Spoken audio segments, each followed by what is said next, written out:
नमस्कार मित्रों और प्रिय विद्यार्थियों। आज इस क्लास में हम राजस्थान भूगोल से संबंधित जो टॉपिक है राजस्थान नामकरण, इस राजस्थान नामकरण प्रक्रिया को मैं पॉइंट टू पॉइंट आपको समझाऊंगा, वो भी विस्तार से। ये जो पॉइंट है, इन्हीं पॉइंट को हम इस क्लास में पढ़ेंगे और जानेंगे इसकी नामकरण प्रक्रिया को विस्तार से। तो शुरू करते हैं मित्रों, आज का हमारा टॉपिक राजस्थान का नामकरण। मित्रों, राजस्थान शब्द प्रक्रिया में सबसे पहले जो नाम देखने को मिलता है वह है राजस्थान ने द्वितीय।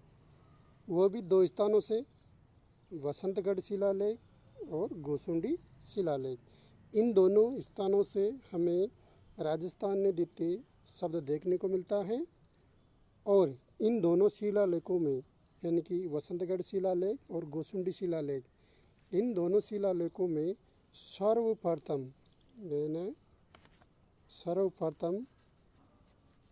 जो राजस्थान ने द्वितीय नाम देखने को मिलता है वह वसंतगढ़ शिलालेख में मिलता है। अब वसंतगढ़ शिलालेख कहाँ पे है? तो मित्रों, वसंतगढ़ शिलालेख खीमल माता मंदिर के पास सिरोही में स्थित है, जिसे 682 विक्रम संवत या 625 ईसा पूर्व में अबुद्र प्रदेश के जो शासक हैं वर्मलाल, इन्होंने वसंतगढ़ शिलालेख को लिखवाया था और इसी शिलालेख में राजस्थान ने द्वितीय शब्द देखने को मिलता है। जो अबुद्र प्रदेश के शासक है वर्मलाल, यह चावड़ा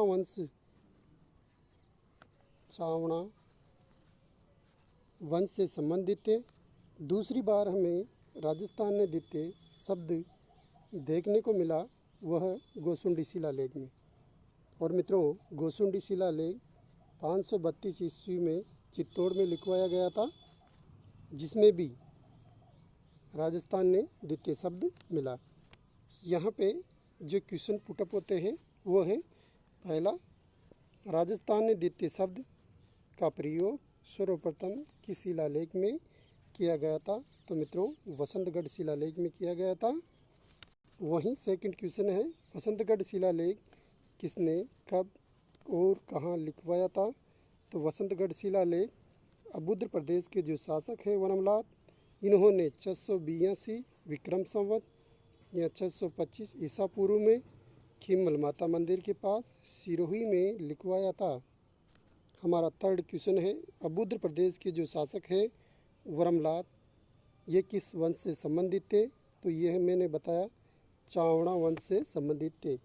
मित्रों, अब हम यहाँ नोट डालते हुए जानेंगे विक्रम संवत और शक संवत की प्रक्रिया को, कि विक्रम संवत सन से कितने वर्ष आगे होता है और शक संवत सन से कितने वर्ष पीछे होता है। और जब हम सन में विक्रम संवत जोड़ते हैं तो विक्रम संवत क्या आता है, और सन में जब हम शक संवत घटाते हैं तो शक संवत क्या आता है।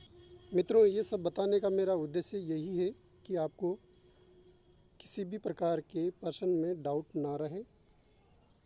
मित्रों, जो विक्रम संवत है वह सन से 57 वर्ष आगे चलता है, वहीं शक संवत है वह सन से 78 वर्ष पीछे चलता है। यानी कहने का अर्थ ये है कि जब हम विक्रम संवत ज्ञात करेंगे तो हम सन में प्लस कर देंगे विक्रम संवत, यानी कि 57 जोड़ देंगे। और जब हम शक संवत ज्ञात करेंगे, शक संवत, तो हम इसमें 78 घटा देंगे और हमारा शक संवत प्राप्त हो जाएगा। अभी हमने जब वसंतगढ़ शिलालेख पढ़ा था तो उसमें 625 ईसा पूर्व आया था, और जब हम उसमें 57 प्लस करते हैं तो हमें 682 विक्रम संवत मिल जाता है। तो है ना ज्ञान की बात। अब हम प्रश्न के जरिए समझते हैं विक्रम संवत और शक संवत प्रक्रिया को। क्वेश्चन नंबर 4 देखें, वर्तमान यानी कि 2022 में कौन सा विक्रम संवत या शक संवत चल रहा है? तो मित्रों 2022 में जब हम प्लस 57 करते हैं और ये 57 विक्रम संवत है तो हमें 2078 विक्रम संवत आप मिल जाता है। वहीं हम जब 2022 में शक संवत यानी कि 78 घटाते हैं तो 1944 शक संवत प्राप्त हो जाता है। देखिए मित्रों, हम एक और नोट डालेंगे और जानेंगे कि यदि प्रश्न में जनवरी, फरवरी, मार्च दिया हुआ हो तो हम कुल प्राप्तांकों में से एक घटा देते हैं। यानी कि विक्रम संवत का जब प्रश्न आए और उसमें पूछा जाए कि विक्रम संवत ज्ञात कीजिए, और विक्रम संवत ज्ञात करने से पहले जब प्रश्न में ऐसे दिया हो जैसे 1 जनवरी 2022 को विक्रम संवत होगा, तो हम 2022 में 57 प्लस कर देंगे और जब हमारा कुल प्राप्तांक प्राप्त हो जाएगा तो उसमें से हम एक घटा देंगे और हमें विक्रम संवत प्राप्त हो जाएगा। यानी कि यहाँ पे एक घटाने पर 2078 विक्रम संवत प्राप्त हुआ है। तो ये तो थी मित्रों बेसिक नॉलेज जो आपको ध्यान रखना ज़रूरी है, ताकि जब भी परीक्षा में आपसे विक्रम संवत और सन संवत पूछा जाए तो आप, मैं समझता हूँ, आपको उसको सही उत्तर प्रदान कर देंगे। अब जानते हैं कि राजस्थान को राजपूताना की संज्ञा किसने दी। अब जानते हैं राजस्थान राज्य को राजपूताना की संज्ञा किसने दी, कब दी और इसका उल्लेख या विवेचन किस पुस्तक में मिलता है और उस पुस्तक का नाम क्या है। ये सभी मित्रों 1800 ईस्वी में राज्य यानी कि राजस्थान को मिस्टर जॉर्ज थॉमस के द्वारा राजस्थान राज्य को राजपूताना की संज्ञा दी गई, जिसका विवेचन 1805 ईस्वी में विलियम फ्रैंकलिन ने the military memoirs of Mister George Thomas नामक पुस्तक में कहा कि एकमात्र व्यक्ति जॉर्ज थॉमस ही है जिसने सर्वप्रथम राजस्थान को राजपूताना की संज्ञा दी। यानी कि 1800 ईस्वी में मिस्टर जॉर्ज थॉमस ने राजपूताना की संज्ञा दे दी थी राजस्थान राज्य को, परंतु इसका विवेचन 1805 ईस्वी में विलियम फ्रैंकलिन ने अपनी पुस्तक the military memoirs of George Thomas में किया और उन्होंने बताया कि जो एकमात्र व्यक्ति है राजपूताना की संज्ञा देने वाले राजस्थान राज्य को, वो मिस्टर जॉर्ज थॉमस ही है।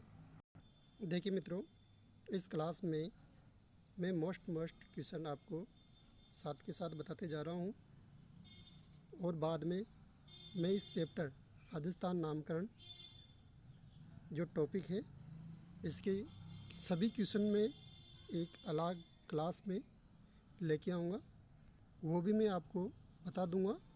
और अभी तक आपने हमारे जो चैनल है वीवोन क्लासेज, इसको लाइक और सब्सक्राइब नहीं किया है तो कर दीजिए और नोटिफिकेशन का बेल भी दबा दीजिए ताकि आपको हमारा वीडियो तुरंत मिल सके। हमारे द्वारा वीवोन क्लासेज में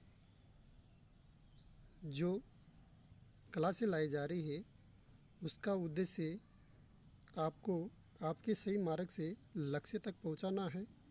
इसमें आपको बेहतरीन विषय वस्तु का ज्ञान दिया जाएगा, इसलिए आप हमारे चैनल वीवोन क्लासेज को जिस नाम से टॉपिक है उस चैनल को लाइक कर दे, सब्सक्राइब कर दे और हमें कमेंट में बताएं कि आप जो अगली क्लास है वो किस टॉपिक पे पढ़ना चाहते हैं। राजस्थान का राजपूताना की संज्ञा किसने कब दी, यानी कि राजस्थान जो राज्य है इसको राजपूताना की संज्ञा किसने दी, तो मिस्टर जॉर्ज थॉमस ने 1800 ईस्वी में राजस्थान राज्य को राजपूताना की संज्ञा दी थी।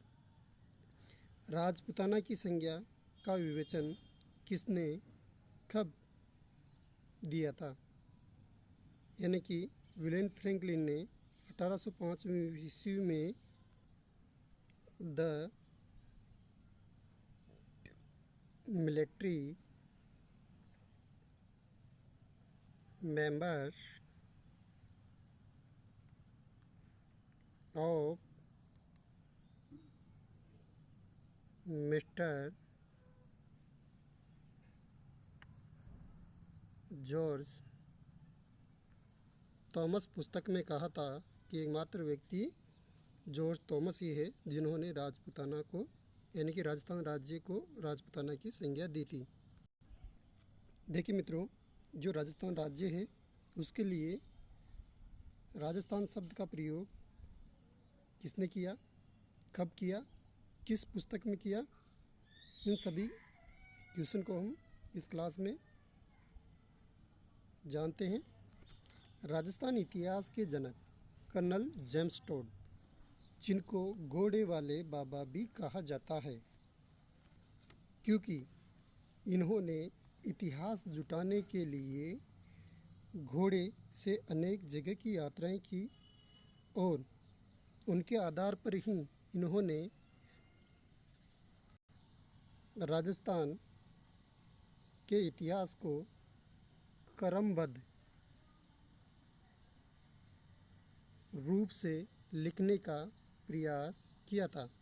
जब इनके द्वारा 1829 ईस्वी में पुस्तक लिखी गई annals and antiquities of Rajasthan, इस पुस्तक में राजस्थान राज्य के लिए राजस्थान शब्द का प्रयोग हमें देखने को मिलता है और इसी पुस्तक का दूसरा नाम the central and western Rajput state of India है, जो 1831 ईस्वी में प्रकाशित हुई थी। कर्नल जेम्स टोड वेल्स विंगटन शहर इंग्लैंड के रहने वाले थे और इनके गुरु भीलवाड़ा के यति ज्ञानचंद थे। कर्नल जेम्स टोड को ब्रिटिश सरकार द्वारा उदयपुर व जोधपुर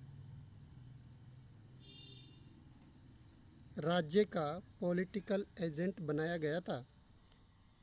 कर्नल जेम्स टोड को इतिहास को क्रमबद्ध लिखने में प्रयास करने वाले एकमात्र इतिहासकार थे तथा जेम्स टोड को इतिहास लिखने में सहयोग प्रदान करने वाले राजस्थानी इतिहासकार गौरीशंकर हीराचंद ओझा थे, जिन्होंने इतिहास लिखने के साथ साथ कर्नल जेम्स टोड की पुस्तकों का अंग्रेजी से हिंदी में रूपांतरण भी किया था डॉक्टर गौरीचंद हीराचंद ओझा के द्वारा। कर्नल जेम्स टोड ने बहियों के आधार किसके आधार पे बहियों के आधार पर राजस्थान राज्य को राजस्थान रजवाड़ा की संज्ञा दी और annals and antiquities of Rajasthan में राजस्थान राज्य के लिए कर्नल जेम्स टोड ने राजस्थान शब्द का प्रयोग किया। वहीं बहियों के आधार पर राजस्थान राज्य के लिए कर्नल जेम्स टोड ने राजस्थान यानी कि राजस्थान रजवाड़ा की संज्ञा दी। अब 1835 ईस्वी में कर्नल जेम्स टोड की मृत्यु हो जाती है और उनकी मृत्यु के बाद दूसरी रचना आती है जो कि 1839 ईस्वी में प्रकाशित होती है, जिसका नाम the travel of western India है, जिसका हिंदी नाम पश्चिमी भारत की यात्रा है।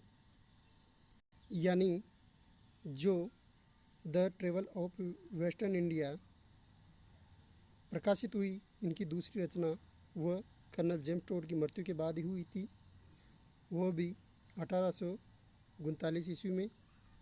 मित्रों, वाल्मीकि द्वारा जो रचित रामायण है उसमें राजस्थान राज्य के लिए मरुकांतर की संज्ञा दी गई थी।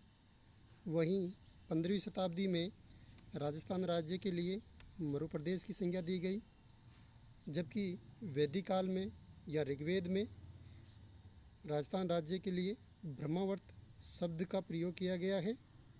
मित्रों, 26 जनवरी 1950 को पी सत्यनारायण समिति की रिपोर्ट आती है और इसी रिपोर्ट के आधार पर राजस्थान राज्य को संवैधानिक यानी कि सरकारी दर्जा मिलता है और राजस्थान राज्य को राजस्थान कहा जाने लगा है। तब यहाँ पे 25 ज़िले थे। फिर से देख लेते हैं एक बार इसके मोस्ट फैक्ट को कि जो राजस्थान इतिहास के जनक है कर्नल जेम्स टोड, इन्होंने राजस्थान राज्य के लिए राजस्थान शब्द का प्रयोग किया था, वो भी 1829 ईस्वी में annals and antiquities of Rajasthan पुस्तक में। और इसी पुस्तक का दूसरा नाम था the central and western Rajput state of India, जो 1831 ईस्वी में प्रकाशित हुई थी। कर्नल जेम्स टोड को घोड़े वाले बाबा भी कहा जाता है और कर्नल जेम्स टोड वेल्स विंगटन शहर इंग्लैंड के रहने वाले थे और इनको ब्रिटिश सरकार के द्वारा उदयपुर जोधपुर का पॉलिटिकल एजेंट बनाया गया था। कर्नल जेम्स टोड को इतिहास लिखने में सहयोग प्रदान करने वाले डॉक्टर गौरीशंकर हीराचंद ओझा थे, जो कि राजस्थानी इतिहासकार थे और इन्होंने ही जो कर्नल जेम्स टोड की पुस्तकें थी अंग्रेजी में, उनका हिंदी में रूपांतरण किया था। कर्नल जेम्स टोड ने बहियों के आधार पर राजस्थान राज्य के लिए राजस्थान रजवाड़ा की संज्ञा दी थी। कर्नल जेम्स टोड की 1835 में मृत्यु हो गई थी और उनकी मृत्यु के बाद दूसरी रचना यानी कि 1839 ईस्वी में प्रकाशित हुई, जिसका नाम the travel of western India है, जिसका हिंदी नाम पश्चिमी भारत की यात्रा है। मित्रों, वाल्मीकि ने अपनी रचित रामायण में मरुकांतर की संज्ञा दी थी राजस्थान राज्य को। वहीं 15वीं शताब्दी में राजस्थान राज्य के लिए मरु प्रदेश की संज्ञा दी गई थी। वैदिक काल और ऋग्वेद में राजस्थान राज्य को ब्रह्मावर्त कहा गया था और अंत में 26 जनवरी 1950 को पी सत्यनारायण समिति की रिपोर्ट आती है और इस रिपोर्ट के आधार पर ही राजस्थान राज्य को संवैधानिक या सरकारी दर्जा प्राप्त हो जाता है और राजस्थान राज्य को राजस्थान कहा जाने लगता है। तब यहाँ पे 25 ज़िले थे। तो आपको हमारी ये क्लास कैसी लगी कमेंट में बताइएगा और लाइक और सब्सक्राइब करना बिल्कुल भी ना भूलिएगा और हमें बताइएगा कि आप अगली क्लास किस टॉपिक पे पढ़ना चाहते हैं। जय हिंद, जय भारत।